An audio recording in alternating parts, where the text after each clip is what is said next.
વચ્ચે માથાકૂટ થયા બાદ યુવક પર પિકઅપમાં ચડાવી દેવામાં આવી હતી।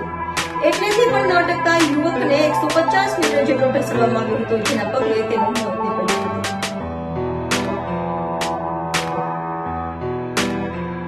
સુરતમાં હવે લોકો નજીવી બાબતે પણ હત્યા સહિતની ઘટનાઓ ઘટતા અચકાતા ન હોય તેવું લાગી રહ્યું છે।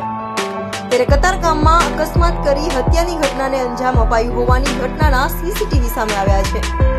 કતારગામ પોલીસ મથક વિસ્તારમાં રત્નમાલા 4 રસ્તા પાસે બાઇક ચાલકો સાથે ગાડી સાઈડમાં કરવા બાબતે ઝઘડો થયો હતો, જે માથાકૂટ વચ્ચે પિકઅપ ચાલક મૂળ મહારાષ્ટ્ર પાલઘરનો અને હાલ કામરેજ ભરવાડવાસ ખાતે રહેતા મયુર અર્જુન મેર દ્વારા ફૂલ સ્પીડમાં પિકઅપ ગાડી લાવી યુવકને અડફેટે લીધો હતો।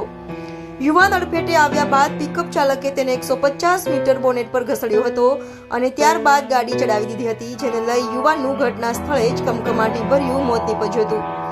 બનાવને લઈ પોલીસને જાણ કરાતા પોલીસ કાફલો સ્થળે દોડી ગયો હતો અને તપાસ હાથ ધરી હતી, તો બીજી તરફ અકસ્માત સર્જી યુવાનની હત્યા કરનાર પિકઅપ ચાલક મયુર અર્જુન મેરને ક્રાઇમ બ્રાન્ચની ટીમ દ્વારા ઝડપી પાડવામાં આવ્યો હતો।